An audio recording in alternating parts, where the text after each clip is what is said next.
hors de question.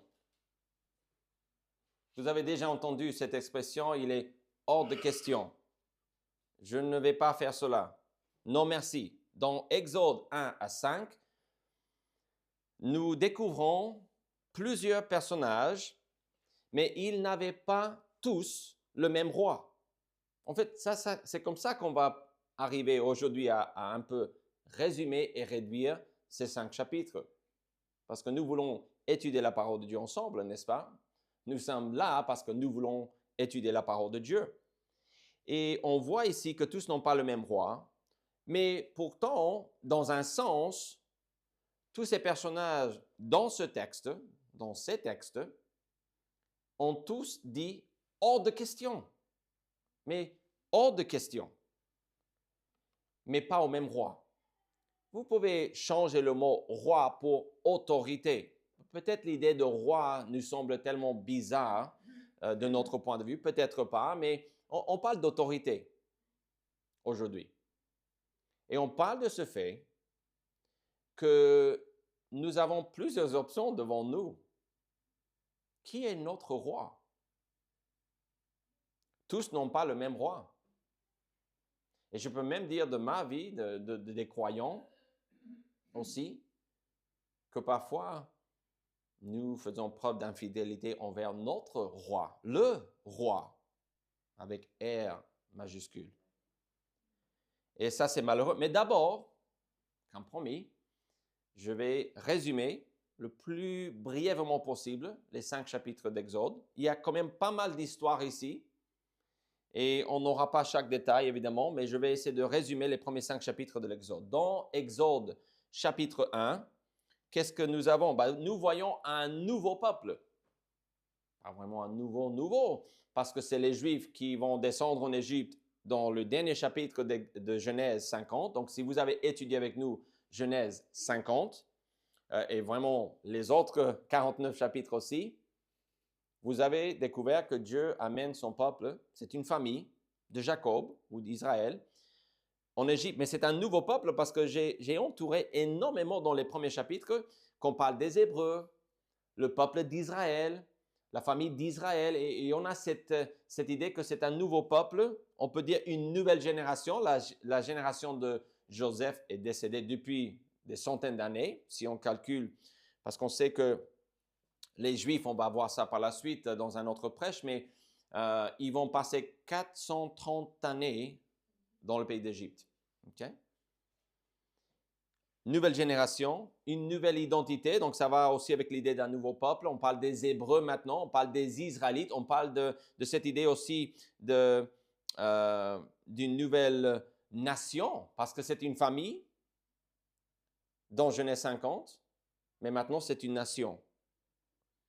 Une dernière chose qu'on voit dans ce chapitre est que Pharaon va demander, on va tout de suite au contexte historique, et on voit que Pharaon demande aux sages-femmes, il paraît que ce sont des Égyptiennes, on ne nous dit pas, donc ça peut être d'autres qui servaient ce roi d'Égypte, mais elles n'étaient pas des Juives.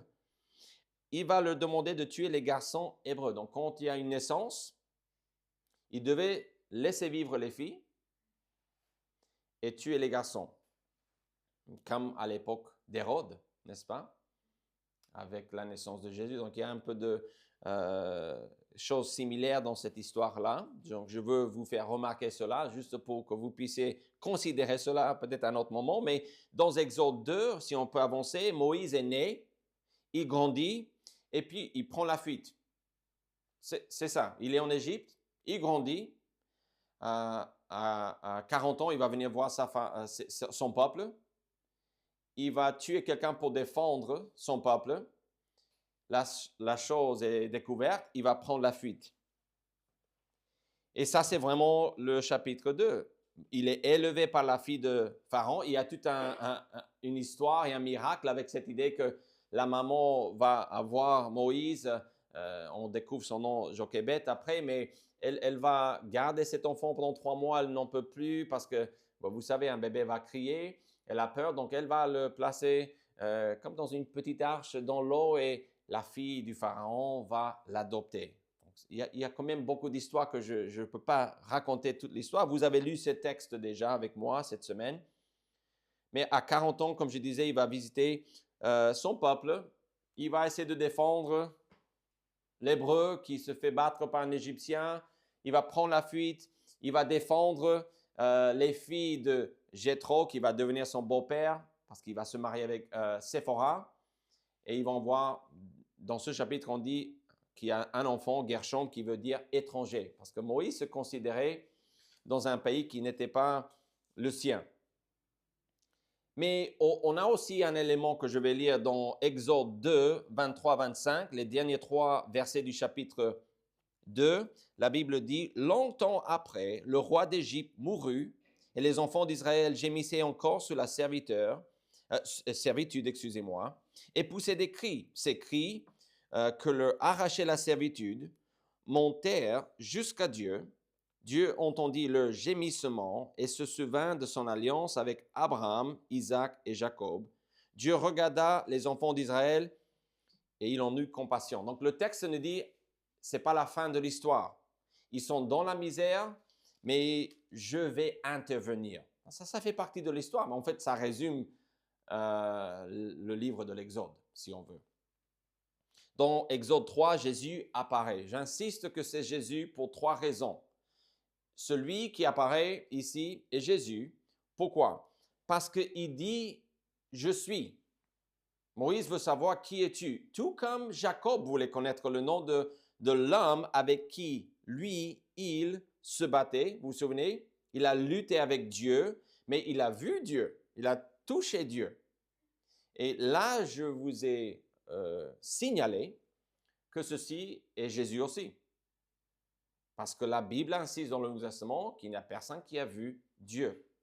Quand on voit Dieu, j'avance, c'est Jésus. Donc, il y a 3 raisons, je résume. Car je suis est le nom que Jésus emploie dans Jean 8, 58. Okay? Ça, c'est le premier indice. Car Moïse aussi voit Dieu. En fait, il a peur de regarder, mais il a vu parce qu'il voit, on ne dit pas qu'il y a un corps ici, mais il y a une apparition de Dieu ici. Et on dit que du point de vue de Moïse, même si on ne dit pas qu'il y a un homme ou un ange, on parle de l'ange de l'Éternel, mais on ne sait pas vraiment ce qu'il a vu. Et je n'argumenterai pas dans le sens que c'était Jésus et comme ça qu'ils l'ont vu et un homme était là. Jacob a lutté avec un homme, donc il a vu, je pense, le Jésus préincarné.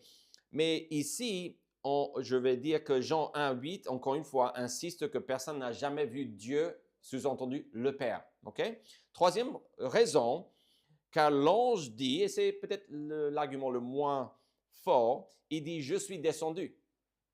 Il se décrit comme ça, il parle dans ce sens. Et ça, c'est aussi l'argument de Jésus dans Jean 6. Il dit « je suis descendu, je suis le pain du ciel qui est descendu ». Donc, il y a une image en tout cas de cette idée. Donc, vous dites, mais est-ce possible que c'est juste Dieu qui est apparu? Absolument. Mais je veux vous le présenter comme ça parce que il a vu Dieu de son point de vue, il le dit dans le texte. Et c'est vraiment le titre « Je suis » que Jésus reprend en disant « c'est moi » qui nous fait penser à Jésus, okay? Même avant sa naissance à Bethléem. Donc, il faut noter dans ce texte que Dieu va venir en Exode 3, si on veut résumer rapidement. Dieu vient et il dit « j'ai une tâche pour toi ». Moïse va dire « non merci, je ne suis pas la personne qu'il faut pour la tâche, ce n'est pas moi ». Vous dites « mais comment est-ce possible qu'il fasse une telle chose ?»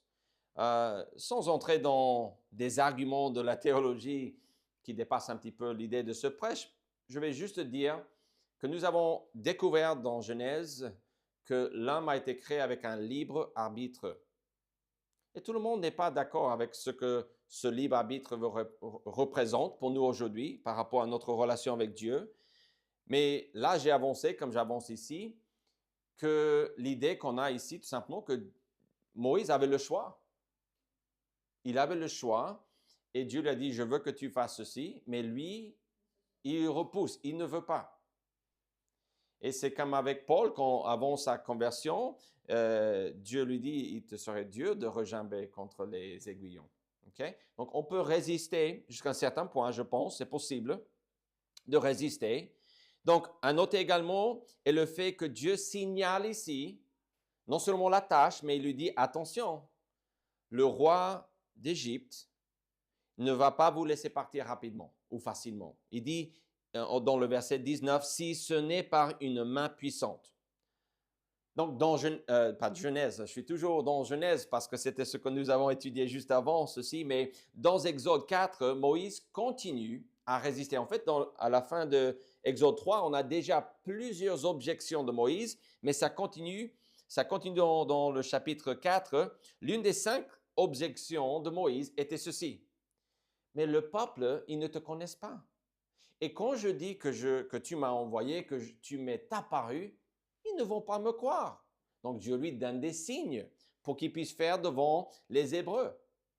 Et quand c'est vraiment un peu ironique, ou en tout cas ça me fait rire quand je lis ce texte, mais quand je réalise que moi je suis coupable de résister aussi parfois, je manque de foi, je n'agis pas en obéissance rapidement, je rigole un petit peu moins, n'est-ce pas? Mais quand je vois ici comment les choses se présentent dans le texte, dans Exode 4, je vois que dans le verset 30 et 31, regardez les 2 derniers versets, Aaron rapporta toutes les paroles que l'Éternel avait dites à Moïse et il exécuta les signes aux yeux du peuple.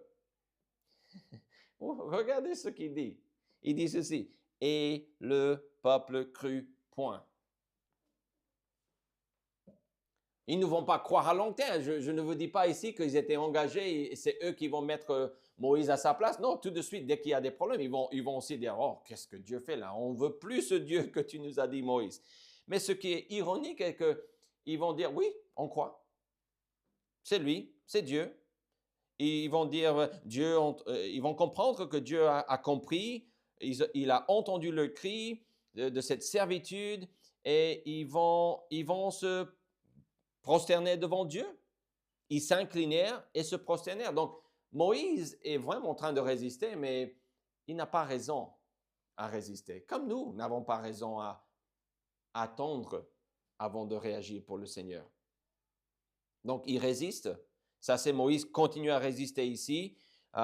Mais il va se déplacer pour l'Égypte comme prévu. Mais il y a des problèmes. Hein. Évidemment, il ne veut pas, il le fait à contre-cœur. Le dernier chapitre que nous avons lu est bien le chapitre 5. Et ici, on voit que ce que Dieu veut commence à avoir lieu vraiment officiellement. Ils vont aller devant Pharaon. Et donc, dans ce chapitre, c'est la première tentative de Moïse. Et on doit dire Aaron, parce que Moïse ne voulait pas parler. C'est une des objections qu'il a eues.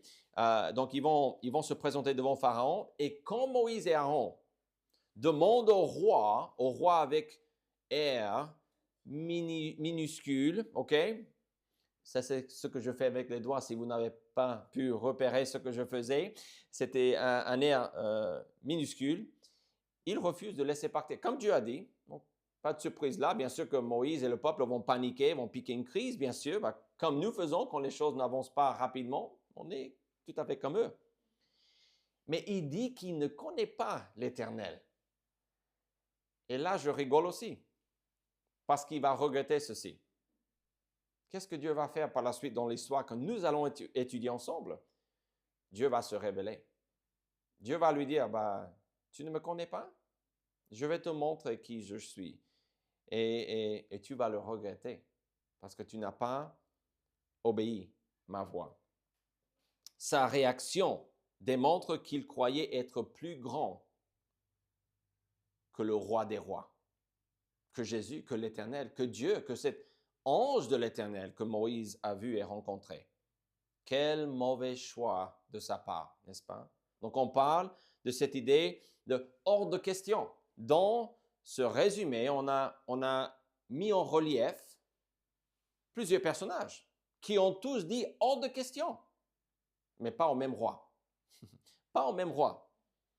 Et donc, dans Exode 1 à 5, nous apprenons que nous devons choisir le bon roi. Moi, je vous appelle, je vous demande aujourd'hui d'être sûr d'avoir le bon roi.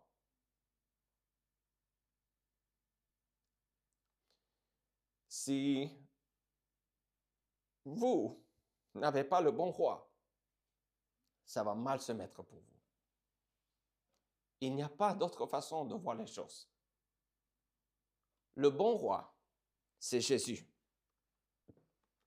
Nous apprenons à travers tous les choix qu'on voit ici que Dieu nous appelle. Vous vous souvenez du psaume 2?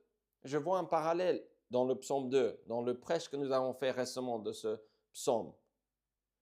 Et c'est que le titre était « Choisissez Jésus ». Ça, c'est vrai pour les non-croyants comme pour nous, la famille de Dieu. Nous devons faire le bon choix. Alors, quels sont les choix? On a 2 choix dans ce texte. On va les regarder rapidement. Premier choix, Jésus le roi. Roi des rois. Suprême en autorité.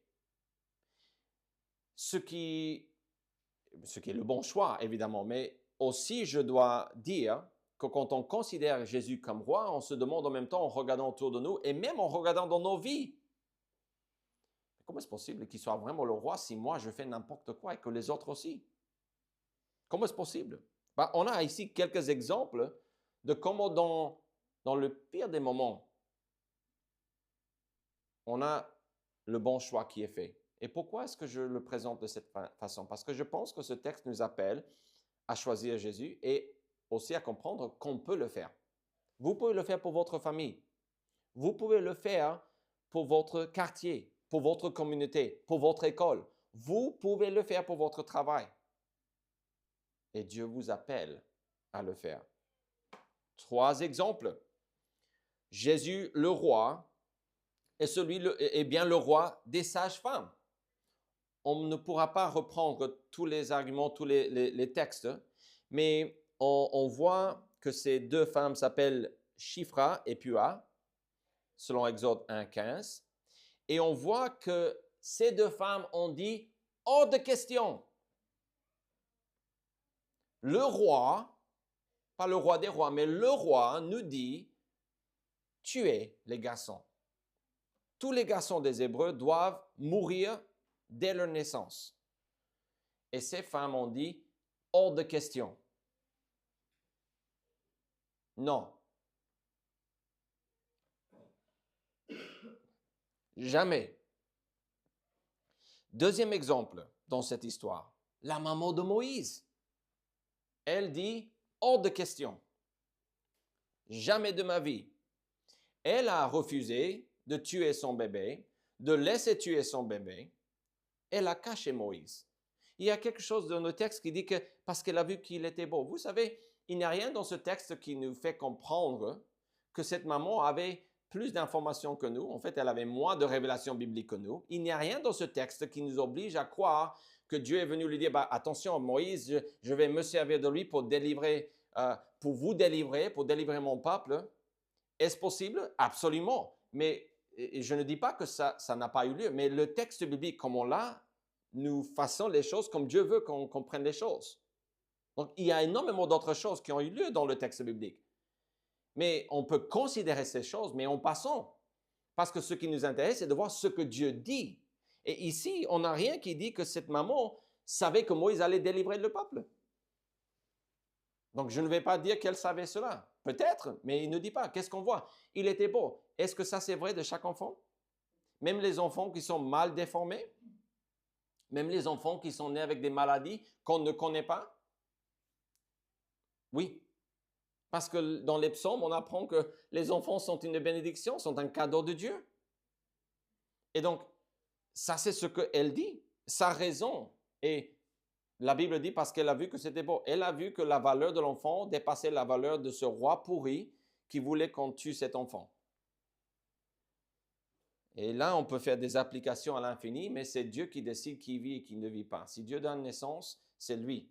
Ce n'est pas nous de dire il n'a pas le droit de vivre.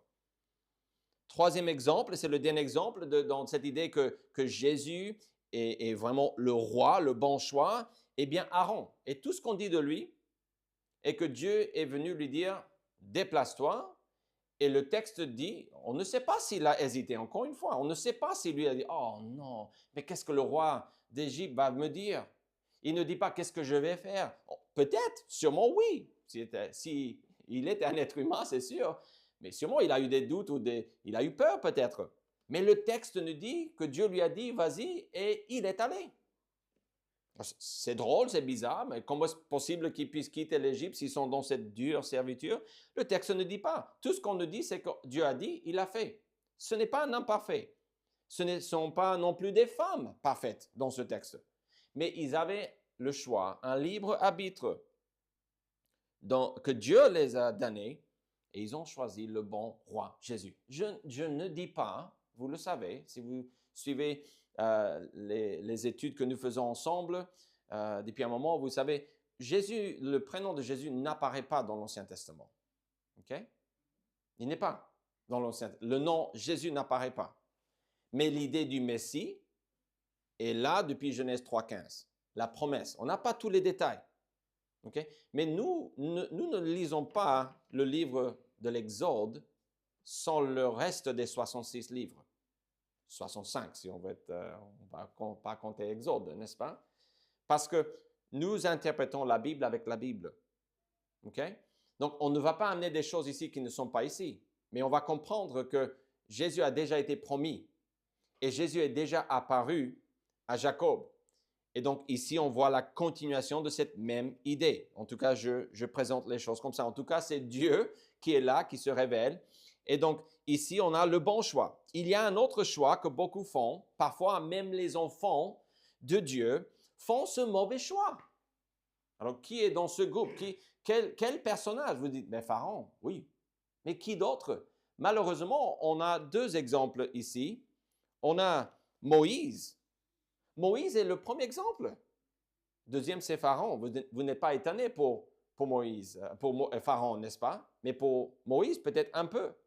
Mais pourquoi est-ce que je dis cela? Et quel est ce deuxième choix? Ce deuxième choix est ce que nous entendons aujourd'hui. Tous sauf Jésus. Quand vous priez en public, parfois on va vous dire, priez Dieu, mais ne priez pas Jésus, s'il vous plaît. Ne priez pas Jésus. Parce que là, quand vous dites Jésus, là, on sait, vous êtes quelqu'un qui croit en la Bible, vous êtes quelqu'un qui croit ceci, et ça va gêner les Juifs, et ça va gêner ce groupe, et ça va gêner... Mais prie au Dieu comme si tu veux prier à ta chaussure, vas-y, il n'y a pas de problème. Tous, sauf Jésus, est ce qu'on veut nous faire croire. Et dans ce texte, je pense que c'est une bonne façon de reformuler la galère ou la résistance de Moïse. En fait, il ne voulait pas faire ce que Dieu lui dit de faire. Dieu apparaît et lui dit, c'est toi qui vas me servir. Et lui, il va dire 5 fois, il a des objections. 5 fois, non merci, ce n'est pas moi.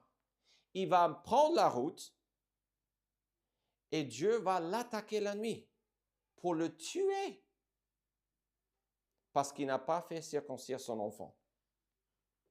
Vous dites, mais où est l'histoire de circoncision? Évidemment, il comprenait. Parce que Dieu ne va pas s'attaquer à quelqu'un qui ne connaît pas et dire, s'attendre à quelque chose de quelqu'un qui ne connaît pas. Ça, ce n'est pas notre Dieu. Quand Dieu se révèle comme le Dieu d'Abraham, d'Isaac et de Jacob, circoncision, ça c'est déjà en route, en place depuis la famille d'Abraham, souvenez-vous. Et Moïse, apparemment, non seulement il boude, parce qu'il va dire à Jéthro, juste avant de partir, il va dire, laisse-moi partir en Égypte, parce que je veux voir si ma famille est toujours en vie, si mon peuple est toujours en vie. Quoi? Dieu vient de te dire que tu vas les délivrer, et tout ce que tu dis à ton bon père, c'est, j'ai envie de retourner en Égypte brièvement pour voir si ça va ou pas. Est-ce qu'il a dit plus? Le texte, peut-être, mais le texte nous fait croire que non. C'est possible que Moïse a dit, Dieu m'a dit de retourner, de faire ceci, mais le texte ne le dit pas. C'est possible. Mais ce que nous avons ici nous fait comprendre qu'il est en train de bouder, il va à contre-cœur. Et en plus, on découvre que Dieu va s'attaquer pour le tuer. Séphora va intervenir, circoncire son enfant et se fâcher. Et dans d'autres textes plus tard, on découvrira, elle va être renvoyée, elle va retourner chez elle. Elle ne va pas en Égypte avec Moïse. Et elle a 2 fils, Eliezer et Gershom. Ils vont retourner avec maman auprès de leur grand-père. Donc Dieu, il donne l'ordre en Exode 3:10 d'aller. Mais on a une objection de Moïse dans le verset 11. Dieu répond dans sa grâce dans le verset 12. Toujours en Exode 3, il y a une autre objection de Moïse en verset 13. Dieu répond en Exode 3, 14 et 15. Et il donne l'ordre à nouveau avec beaucoup d'explications dans les versets 16 à 22. Et on arrive à Exode 4. Est-ce qu'il a compris? Est-ce que c'est bon? Non, parce que Moïse commence en verset 1 de chapitre 4 avec une objection. Non, merci. Hors de question que ce soit moi. Dieu répond dans les versets 2 à 9, encore une fois, avec énormément de patience, énormément de description, énormément de révélation de voilà ce que je vais faire. Je vais intervenir, le roi va résister, je vais t'aider, je vais être avec toi. Et on se demande, est-ce que c'est bon? Non. Verset 10, une autre objection. Et la réponse de, on va dire Jésus, parce qu'on de Dieu en tout cas, mais Jésus, je pense, se révèle ici. C'est lui qui est apparu dans le verset 11 et il lui dit, encore une fois, je vais être là avec toi. Il dit, qui a fait la bouche de l'homme et qui rend muet ou sourd, voyant ou aveugle? N'est-ce pas moi l'Éternel? Donc, Moïse dit, je ne peux pas, je n'ai pas la langue facile, je ne peux pas faire ceci. Et il dit, je vais être avec toi.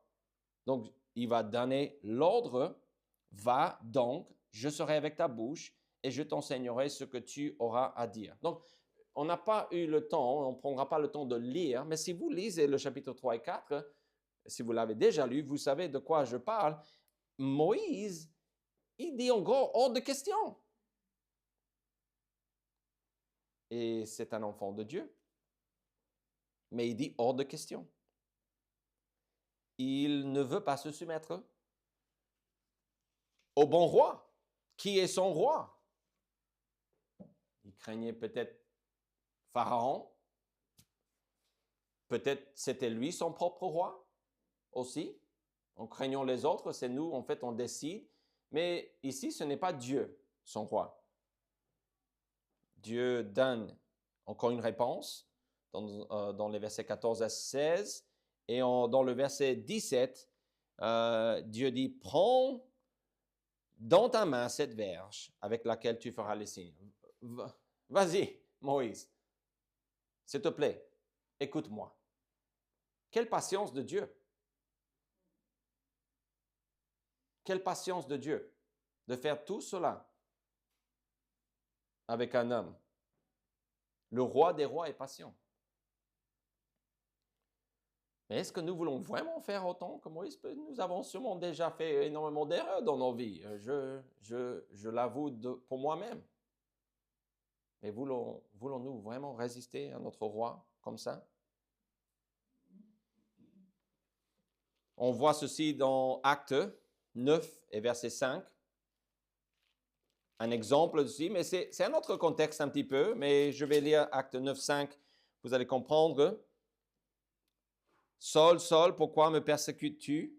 Il répondit, qui es-tu, Seigneur? Et le Seigneur dit, je suis Jésus que tu persécutes.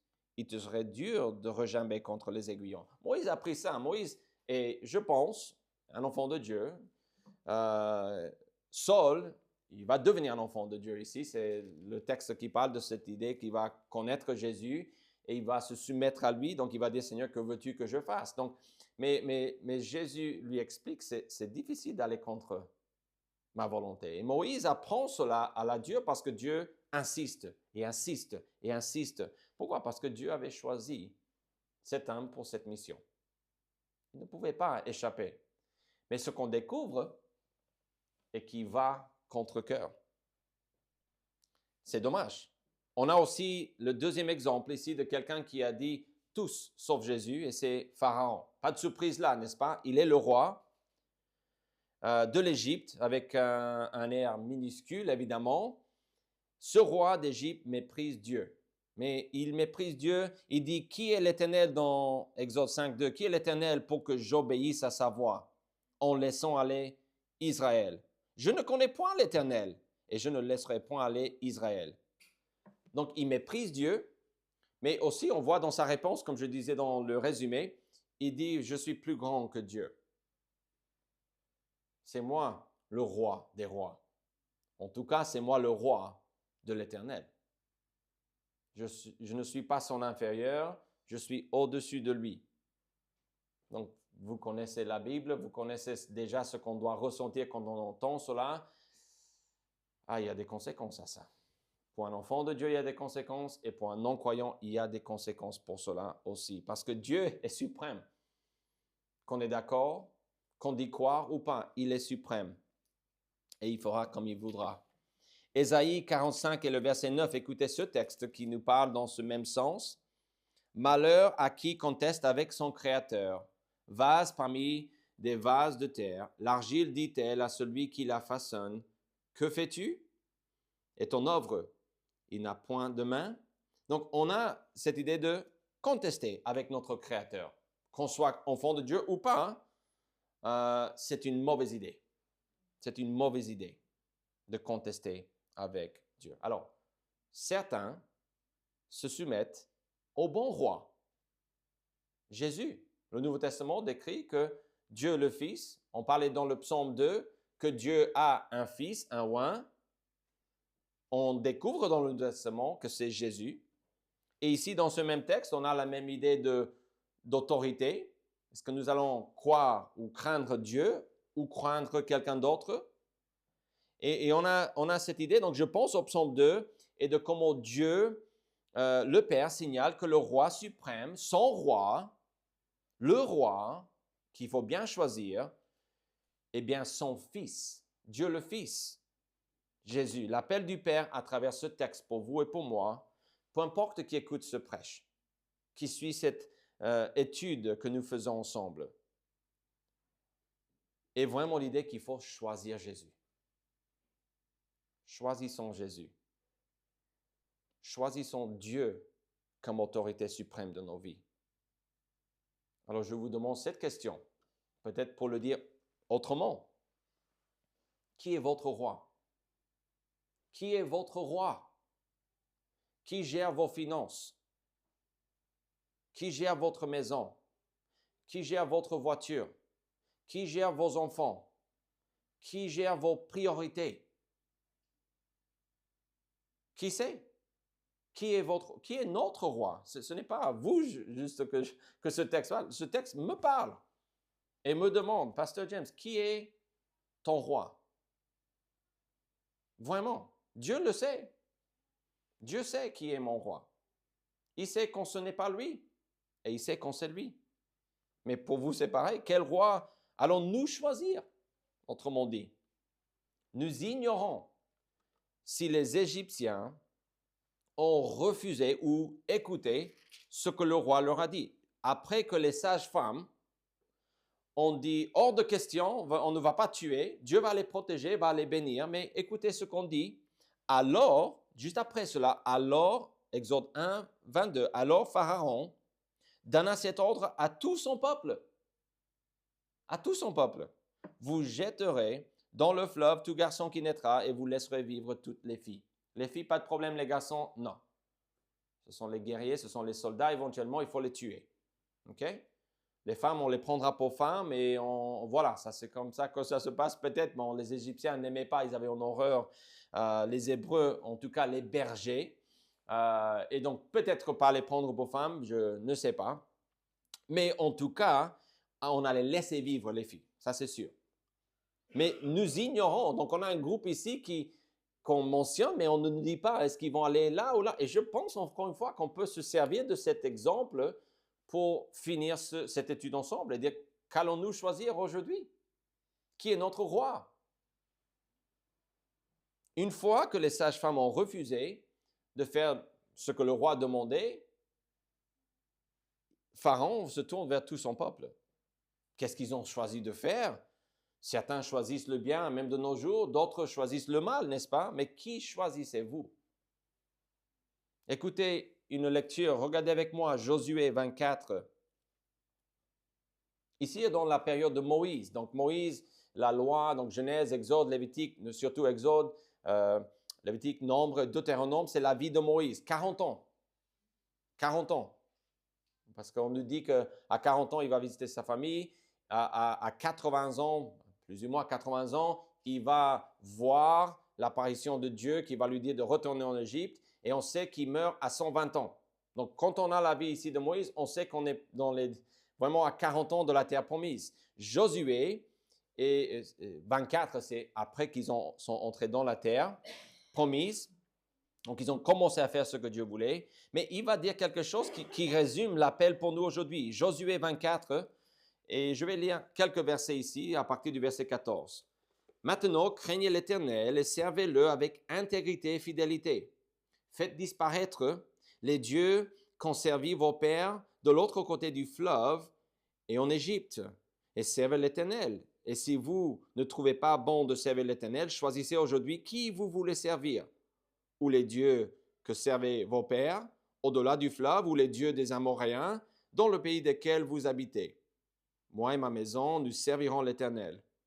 Le peuple répondit et dit, loin de nous la pensée d'abandonner l'Éternel et de servir d'autres dieux. Donc, hors de question. Car l'Éternel est notre Dieu. C'est lui qui nous a fait sortir du pays d'Égypte, de la maison de servitude. Nous et nos pères, c'est lui qui a opéré sous nos yeux ces grands prodiges et qui nous a gardés pendant toute la route que nous avons suivie et parmi tous les peuples au milieu desquels nous avons passé. Il a chassé devant nous tous les peuples et les Amoréens qui habitaient ce pays. Nous aussi, nous servirons l'Éternel car il est notre Dieu. Et là, l'histoire continue. Comme ça, nous avons besoin de choisir non seulement une fois, mais on continue de servir Dieu et de rester fidèle à lui, de faire sa volonté. Qui est votre roi? Est-ce que votre roi est le bon roi, le vrai roi, le roi des rois? C'est important de savoir qu'on a le bon roi et de croire en lui. Alors, si vous n'avez jamais fait confiance, ou si vous ne vous êtes jamais confié en Jésus-Christ comme sauveur, comme roi de votre vie, vous avez besoin de le faire. Jésus-Christ est né pour qu'il puisse mourir. Il est mort, il a été enterré, mais il est ressuscité. Il a fait tout cela, si on veut résumer la bonne nouvelle de Jésus, il a fait tout cela parce que, numéro 1, il veut nous sauver, nous pardonner, et numéro 2, il peut. Il peut parce qu'il est ressuscité. Il veut parce qu'il a donné sa vie. Ça, c'est la preuve. Il est venu, il a donné sa vie. Mais c'est la résurrection de Jésus-Christ qui nous dit, il est vraiment Dieu venu en chair. Il est celui qui donne la vie éternelle. Donc, on doit faire confiance en son sacrifice, n'est-ce pas? Et de croire vraiment en lui. Mais si vous êtes déjà sauvé, je veux vous donner 5 phrases, 5 descriptions des choses que vous pouvez faire. Des choses que je vois dans chaque chapitre que nous avons vu, que vous pouvez faire. Par exemple, la partie avec les sages-femmes dans Exode 1 nous apprend à écouter la voix de Dieu et uniquement la voix de Dieu. Parce qu'elles avaient l'ordre du roi, mais elles ont dit non merci, hors de question. Dieu, on craint l'Éternel. Exode 2, où Moïse délivre un Hébreu, vous vous souvenez? Et puis les filles de Jéthro nous apprend que la soumission demande que nous faisions ce que Dieu veut, comme Dieu veut, quand Dieu veut. Il va délivrer un Hébreu, mais ce n'était pas le moment. Ce n'était pas comme ça que Dieu voulait que ça se passe. Dieu voulait délivrer son peuple à travers la bouche de Moïse. Mais c'est Dieu qui allait le faire, pas Moïse à sa sauce. OK? Et puis, il va délivrer les filles de Jéthro. Donc, il avait cette idée de justice, de vouloir faire du bien, mais ce n'était pas comme Dieu voulait, parce qu'on découvre ça dans Exode 3, quand il dit non merci, hors de question que je fasse comme ça, comme tu veux. Et quand Dieu répond dans les chapitres 3 et 4 aux objections, fois après fois, avec patience et miséricorde et grâce, qu'est-ce qu'on apprend? Que Dieu est doué de patience. 2 Timothée 2, 24 et 25 nous parle d'être doué de patience et qu'on doit redresser avec douceur les gens qui s'opposent, nos adversaires. Comme Dieu le fait ici avec Moïse. En Exode 4, nous apprend que nous devons obéir Dieu parce que sinon il y a des conséquences. Dieu va essayer de tuer Moïse parce qu'il refuse de l'obéir. Sa femme va intervenir en sa faveur et lui sauver la peau. Et ça, c'est parce qu'il y a des conséquences. Pharaon, dans la suite de l'histoire de l'Exode, va apprendre qu'il y a des conséquences quand on ne fait pas la volonté de Dieu. Ce n'est pas pour faire peur, c'est pour rester fidèle à la parole de Dieu que je dis cela. C'est tout simplement cela. Dernière chose, la partie, on parle des applications, des actions. Qu'est-ce que je peux faire quand j'ai Dieu, Jésus ou Dieu comme roi? Qu'est-ce que je dois faire? Nous sommes rappelés que réaliser le plan de Dieu prend du temps. Grandir une église, voir des gens sauvés,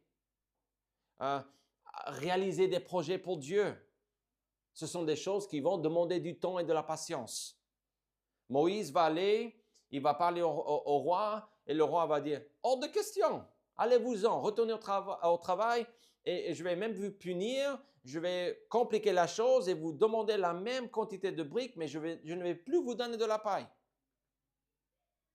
Et le peuple dit « Quoi bon avec ce Dieu? Quelle délivrance! » Et Moïse, pareil, il va dire « Mais pourquoi tu m'as envoyé ici? Enfin, je fais quoi là? Tu vois pourquoi je disais hors de question? » Mais qu'est-ce qu'on réalise? Nous aussi, on fait pareil. On devient impatient. Donc, ce sont des choses que nous devons faire. On doit travailler pour notre roi. On a de quoi faire, n'est-ce pas? On a de quoi faire pour Dieu. Mais ça va demander de la patience. Il faut penser à long terme. Il faut penser aussi à le faire, non seulement avec l'idée de long terme, mais de le faire immédiatement. Père Céleste, merci pour Exode 1 à 5, qui nous donne énormément d'applications, d'encouragement, d'avertissement pour nous en tant qu'enfants de Dieu, mais aussi pour les non-croyants qui ne te connaissent pas. Je prie pour que nous puissions, Seigneur, rester fidèles à toi et te servir avec tout notre cœur. Au nom de Jésus-Christ, nous prions. Amen.